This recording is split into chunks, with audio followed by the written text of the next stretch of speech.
شرح أهم قواعد في اللغة الإنجليزية في فيديو واحد بس. النهاردة هشرح لكم أهم قواعد هتحتاجوها في تعلم اللغة الإنجليزية وهتساعدكم إن انتوا تتكلموا بطلاقة. تابعوا معايا فيديو النهاردة للآخر.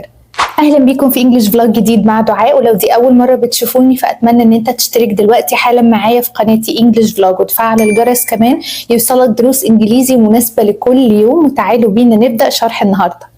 وفي فيديو النهارده هشرح لكم أهم 9 قواعد في اللغة الإنجليزية. بجد لو شفتوا الفيديو النهارده للآخر أضمن لكم إن انتوا تقدروا تتكلموا إنجليزي بشكل أحسن كتير من مستواكم الحالي، وتقدروا إن انتوا تشتغلوا وتطوروا نفسكم بشكل كبير جدا جدا. زي ما قلت لكم هشرح لكم أهم 9 قواعد موجودة في اللغة الإنجليزية هتساعدكم في التحدث باللغة الإنجليزية بطلاقة. تعالوا بينا نبدأ أول القواعد. وأول قاعدة هنتعلمها النهاردة مع بعض هي البروناونز أو ضمائر الفاعل. بمنتهى البساطة جدا ضمائر الفاعل هي اللي بتحل محل الفاعل في الجملة. خليني أقول لكم دلوقتي حالا مثال هيقدر إن هو يوضح لكم أكتر. زي مثلا لو قلنا دعاء is teaching English، دعاء loves swimming، دعاء works a lot. معناها انه دعاء بتدرس انجليزي دلوقتي حالا وبتحب السباحة وكمان بتشتغل كتير. طبعا هنا في اي جملة في اللغة الانجليزية او اي محادثة وهكذا مش هتلاقوا ان احنا بنكرر ضمير الفاعل او الفاعل نفسه، اسم الفاعل نفسه طول الوقت في الجمل. يعني مش طول الوقت هنفضل نقول دعاء عمل، الدعاء راح، الدعاء جت وهكذا. لا، كل اللي هنعمله ان احنا هنستبدل دعاء بالضمير. وهنا علشان انا بتكلم عن نفسي فهبدل دعاء ب I، فبالتالي هيكون المثال بتاعنا هنقول دعاء is teaching English، I love swimming يعني أنا بحب السباحة. بدلنا دعاء وشلناها وحطينا بدلها I. و I work a lot يعني أنا بشتغل كتير. برضو شلنا دعاء هنا اللي هو الفاعل وبدلناها بالضمير اللي هو I. طبعا إحنا عندنا البروناونز كلهم زي I، you، we، they، he، she، it، himself، herself وهكذا. وهسيب لكم دلوقتي حالا في الاي فيديو مهم جدا جدا كمان بيشرح لكم شرح كامل لاقسام الكلام في اللغه الانجليزيه، الفرق ما بين الناون والفيرب والبروناون والضمائر وكل حاجه محتاجين ان انتوا تعرفوها عن اقسام الكلام في اللغه الانجليزيه. بس في فيديو النهارده اول رول هركز عليها معاكم هي البروناونز او ضمائر الفاعل. تاني قاعده هنركز عليها مع بعض النهارده وهي ادوات التعريف والتنكير. an وذا. امتى بنقول او ان وامتى بنقول ذا؟ دي بسيطة جدا وسهلة. أدوات التنكير اللي هي وأن بنستخدمها قبل الأسماء المفردة النكرة الغير محددة. غير محددة معناها إن أنت لما تكون بتتكلم عن اسم بشكل عام مش حاجة مثلا معينة أو أنت قصدها أو إحنا عارفين إن إحنا بنتكلم عليها أو اتكلمنا عليها قبل كده، فبالتالي هنستخدم قبلها أو أن. زي مثلا a book، a pen وهكذا. ده حاجة أنت بتتكلم عليها بشكل عام وهي طبعا بتكون معدودة. وكمان شوية هقول لكم الفرق ما بين المعدود وغير المعدود في اللغة الإنجليزية فركزوا معايا. طيب كده قلنا طيب ان دي هنقولها امتى؟ هنقولها قبل الاسم اللي بيبدأ بحرف فاول أو فاول ساوند. الفاولز اللي هم ال5 حروف اللي في اللغة الإنجليزية اللي هم الاي، الاي، الاي، الاو، اليو. هم 5 حروف بس هم اللي بيكونوا الحروف المتحركة أو الفاولز. لما تلاقي ان الكلمة نفسها بتبدأ بحرف فاول أو فاول ساوند، يعني زي مثلا لما نقول an hour أو an honest man يعني ساعة، أو رجل honest يعني صادق وصريح وهكذا. هنا احنا الكلمة نفسها بتبدأ بحرف ال H، لكن لما بتيجي تقولها أو تنطقها فأنت بتقول الفويس نفسه بتاع حرف ال O، فبالتالي this is a vowel sound. فعلشان كده بنقول an. وبشكل عام لو احنا حسينا ان انت ناسي ال5 حروف اللي هم الفاولز بس حاول ان انت تقول الكلمة نفسها. يعني لو قلت مثلا an orange ولا orange orange تحس ان انت وقفت كده شوية، فلا هي الاسهل علشان تكون اسهل في النطق فبنقول an في اللغة الانجليزية. اما ذا فاحنا بنستخدمها قبل ما بنتكلم عن اسم بس بيكون معرف ومحدد. يعني مثلا the car معناها العربية المحددة اللي انا وانت عارفين احنا بنتكلم عن ايه. هي حاجة محددة، حاجة specific، فعلشان كده احنا حددناها بأداة التعريف وهي ذا.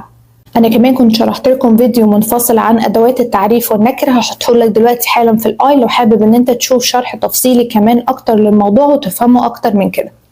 تالت رول اللي هنركز عليها كمان واللي هتساعدك ان انت تتكلم اللغة الانجليزية، وهم من الرولز الاساسية او القواعد الاساسية في اللغة الانجليزية، هي المعدود وغير المعدود اللي انا قلت لك عليهم من شوية. المعدود هو طبعا كل الاسماء اللي تقدر ان انت تعدها في اللغة الانجليزية دي بتكون اسمها اسماء معدودة او countable. اما uncountable اللي هو غير المعدود دي الحاجات اللي انت ما تعرفش تعدها، زي مثلا water, oil, coffee, tea, air، اللي هو الحاجات اللي انت ما تقدرش ان انت تعدها، زي المية، الزيت، القهوة، الشاي، الهواء، كل الكلام ده.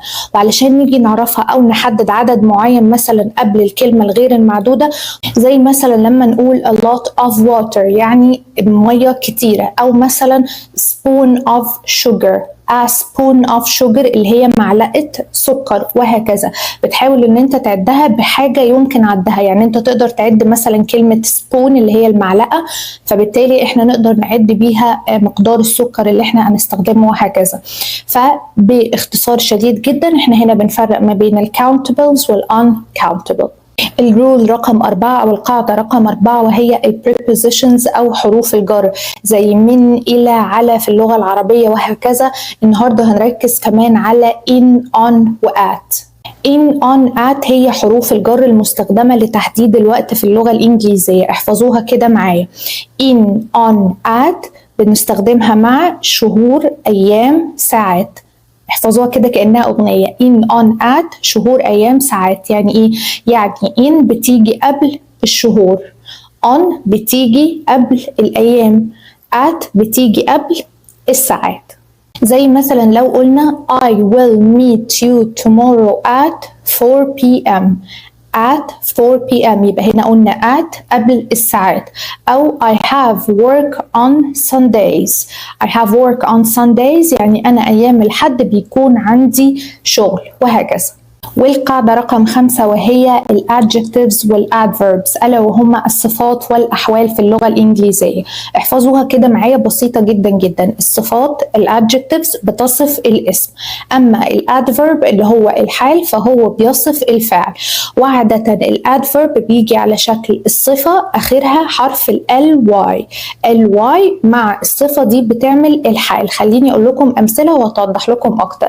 قبل ما اقول الامثله خليني بس اخد فاصل سريع جدا وافكرك انك تشترك دلوقتي حالا معايا في القناه وتفعل الجرس كمان لو لسه يعني ما اشتركتش. يعني مثلا لو قلنا she is beautiful, they are busy. هنا beautiful و busy هما الادجectives اللي وصفت حال الفاعل نفسه اللي موجود في الجملة. فلما قلنا she is beautiful يعني هي جميلة، أو they are busy يعني هما مشغولين. أما الحال هنا اللي هو بنقول الصفة آخرها ly دي بتكون حال وتصف الفعل. زي مثلا he eats quickly يعني هو بياكل بسرعة، فبالتالي هنا quickly هي الحال بتاعنا أو الادفرب اللي وصف الفعل اللي هو eat. والقاعدة رقم 6 ومن أهم القواعد طبعا ولازم تكون موجودة في الجملة في اللغة الإنجليزية هو verb to be اللي هو am, is, are. am بتيجي مع I, is بتيجي مع he و she و it، أما are بتيجي مع you, we و they. طيب لازم يكون في اللغة الإنجليزية فعل verb يعني، فبالتالي وببساطة جدا verb to be هو دايما بيجي مع الصفات ومع الأحوال وهكذا، أو طبعا بيجي في ال present continuous، زمن ال present continuous اللي هو am, is, are وبعدها الverb بيكون ing. بس زي ما قلت لكم احنا لسه من شوية أو القاعدة اللي قبلها على طول أخدنا فيها الصفات، قبلها بنستخدم verb to be علشان نصف الحاجة اللي قدامنا. خليني أقول لكم أمثلة هتوضح لكم الدنيا أكتر. يعني مثلا لو قلنا I am happy يبقى أنا بقول أو بصف نفسي إن أنا سعيدة. am هنا هي verb to be اللي احنا قلنا بعديها الصفة على طول. أو he is a doctor يعني هو حالته ايه او ايه هي صفته او هو بيكون ايه. verb to be اللي هو فعل يكون يعني هو بيكون ايه او شغله ايه، فبنقول هو طبيب، وهكذا. بعد كده طبعا عندنا القاعدة رقم 7 وهي الأزمنة البسيطة أو ال simple tenses اللي هم بيكون في منهم ال present وال past وال future اللي هو المضارع البسيط والماضي البسيط والمستقبل البسيط. دول من أكتر الأزمنة المستخدمة في اللغة الإنجليزية، ولو أنت مستواك مبتدئ في اللغة الإنجليزية فطبعا تقدر أن أنت تعتمد على تعلم الأزمنة البسيطة دي اللي هي ال simple tenses علشان تقدر تتعامل بيها وتتكلم بيها، وهتكون سهلة جدا جدا معاك وبسيطة جدا بإذن الله. وكمراجعة سريعة لزمن ال present simple في البداية، هو طبعا بيتكون من ال subject اللي هو الفاعل وبعديها ال verb one أو الفعل في المصدر معليهوش أي إضافات. لكن لو عندي he أو she أو it بس هنحط اس في الفيرب هيكون الزمن بتاعنا هو البريزنت سيمبل. زي مثلا لو قلنا he drinks quickly يعني هو بيشرب بسرعة.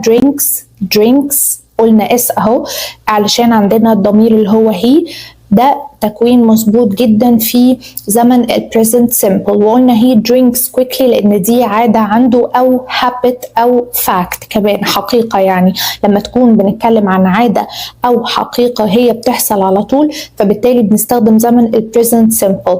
زي مثلا I speak English فدي عادة برضو، بالتالي انا بتكلم انجليزي، دي العادة بتاعتي علشان كده استخدمنا زمن البريزنت سيمبل.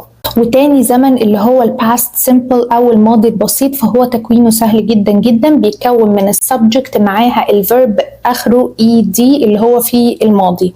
فكل الضماير I you we they كلهم he و she و it كلهم بياخدوا الفيرب في التصريف التاني اللي هو بيكون اخره ed. وطبعا هنا هقول لكم نوت سريع جدا انه طبعا الافعال احيانا بتكون تصريفها اعتيادي فبيكون اخرها الماضي بتاعها اخره ed، او بيكون في حاجه اسمها ال irregular verbs اللي هي الافعال اللي بيكون تصريفاتها شكلها بيكون مختلف او نطقها بيكون مختلف. دول بيكونوا مجموعه من الافعال اللي انت بس محتاج ان انت تحفظ التصريفات بتاعتهم، ومع الممارسه هتلاقوهم ان هم سهلين جدا جدا. فبنستخدم زمن الباست سيمبل لما بنكون بنتكلم عن حاجة حصلت في الماضي وحددنا الوقت بتاعها، زي مثلا I worked yesterday معناها أنا اشتغلت امبارح. هنا احنا حددنا الوقت وقلنا yesterday فبالتالي استخدمنا زمن الباست سيمبل. الموضوع بسيط جدا جدا والقواعد كمان بسيطة جدا ولكنها أساسية في التحدث باللغة الإنجليزية، فلازم تركزوا معايا في الفيديو وتكملوه للآخر. عايزين بقى نتكلم عن حاجة هتحصل في المستقبل فهنستخدم زمن الفيوتشر سيمبل. هنقول مثلا I will work tomorrow يعني أنا هشتغل بكرة، فبالتالي دي هتكون حاجة في المستقبل. زمن الفيوتشر سيمبل بيتكون من will زائد الفيرب في المصدر، الفيرب الأولاني الانفينيتيف، فالتكوين بتاعه ده ثابت وسهل جدا جدا لما تكون عايز تتكلم عن حاجة هتحصل في المستقبل. والقاعدة رقم 8 وهي الأزمنة المستمرة أو ال continuous tenses. طبعا في منهم ال present continuous، ال past continuous وال future continuous بالظبط زي ال simple tenses اللي لسه قايلينهم من شوية. طيب خليني أقول لكم كده بشكل سريع برضو الأزمنة المستمرة إيه هم بالظبط. وطبعا لو أنت مستواك في اللغة الإنجليزية هو متوسط intermediate تبدأ إن أنت تزود وتقدر إن أنت تدرس أكتر عن الأزمنة المستمرة وتضيفهم للأزمنة ال simple tenses أو الأزمنة البسيطة. لو مش عارف بالظبط مستواك ايه في اللغة الإنجليزية هسيب لك دلوقتي حالا في الاي فيديو تقدر ان انت تتفرج عليه وتحل الأسئلة الموجودة في الفيديو ده علشان تساعدك ان انت تقدر تعرف مستواك وتحدد مستواك بالظبط في اللغة الإنجليزية سواء مبتدئ متوسط أو متقدم. وطبعا أول زمن في الأزمنة المستمرة هو ال present continuous اللي بيتكون من verb to be بعديه على طول بيكون الفيرب ing. verb to be اللي هو am is are اللي احنا لسه قايلين عليه كمان من شوية، وبعدها بيكون الفيرب معاه ing. بمنتهى البساطة جدا ال present continuous أو المضارع المستمر احنا بنتكلم عليه على حاجة بتحصل دلوقتي حالا. يعني مثلا I am watching the video now يبقى أنا بتفرج دلوقتي حالا على الفيديو، وهكذا. قلنا I am watching ده كده present continuous. تاني حاجة وهي ال past continuous طبعا بيتكلم عن حاجة كانت مستمرة في الماضي اللي هو الماضي المستمر. طيب بتكون حاجة كانت مستمرة في الماضي أو كمان حدث بيكون كان مستمر في الماضي وقطعوا حدث تاني أو حصل حدث تاني في الماضي برضه ووقفوا أو قطعوا. التكوين بتاع ال past continuous بيكون was أو were بعدها verb معاه ing. was were بعدها verb معاه ing. زي مثلا لو قلنا They were watching TV when my mother called. They were watching TV. They were watching اهي دي past continuous. They were watching TV when my mother called، يعني لما والدتي اتصلت. ده الحدث اهو اللي وقف الحدث المستمر اللي هو ان هم كانوا قاعدين بيتفرجوا على التلفزيون. عاوزين نتكلم عن حاجة هتكون مستمرة في المستقبل، فهنقول ال future continuous أو المستقبل المستمر اللي هو تكوينه بيكون will be دي جملة كده على بعضها بنقولها على بعضها وبعديها بيكون الفيرب معاه ing. يعني مثلا I will be working tomorrow at 12 p.m. I will be working tomorrow at 12 p.m. يعني أنا بكرة الساعة 12 الظهر هكون بشتغل. ممتاز كده، انت وصلت معايا لنهاية الطريق واخر قاعدة خالص رقم 9 وهي الاسئلة اللي بتبدأ ب WH، تكوين السؤال في اللغة الانجليزية. هقول لكم اغنية بسيطة جدا جدا تقدر تساعدكم ان انتوا تحفظوا تكوين السؤال في اللغة الانجليزية، ومع الممارسة هتلاقوا نفسكم ان انتوا عارفين تفتكروها وتستخدموها كده بعقلكم اللاواعي على طول. وهي تكوين السؤال في اللغة الإنجليزية بيبدأ بأداة استفهام، فعل مساعد، فاعل، فعل، تكملة الجملة. أداة استفهام، فعل مساعد، فاعل، فعل، تكملة الجملة. احفظوها كده على طول. وطبعا انتوا هتحددوا الزمن بتاع السؤال نفسه من زمن الإجابة. يعني مثلا لو قلنا I am working now معناها ان انا بشتغل دلوقتي حالا وده زمن ال present continuous. هيكون السؤال مثلا what are you doing يعني انت بتعملي ايه، وبرضو السؤال في نفس الزمن اللي هو ال present continuous. يعني تقدروا تحددوا زمن السؤال من الإجابة نفسها. هسيب لكم كمان هنا في الاي فيديو بيشرح لكم شرح كامل عن تكوين السؤال في اللغة الإنجليزية، هيساعدكم بشكل كمان كبير جدا جدا. وكده نكون وصلنا لنهاية فيديو النهاردة وشرحت معاكم أهم 9 قواعد في اللغة الإنجليزية. لو انتوا اتفرجتوا على الفيديو ده أكتر من مرة هيساعدكم بشكل كبير جدا جدا في تطوير وتحسين لغتكم الإنجليزية، وطبعا ان انتوا تقدروا ان انتوا تتكلموا باللغة الإنجليزي والجرامر كمان يكون مظبوط وسهل وصحيح 100% يعني. طبعا اتمنى ان انتوا لو عجبكم الفيديو ان انتوا تعملوا لايك دلوقتي حالا للفيديو، لايك بليز للفيديو. ولو لسه ما اشتركتوش معايا في قناتي انجلش فلوج اتمنى ان انتوا تضغطوا دلوقتي حالا اشتراك وتفعلوا الجرس كمان علشان يوصل لكم دروسي وفيديوهاتي لكل يوم. وان شاء الله اشوفكم على كل خير الفيديو الجاي. باي باي.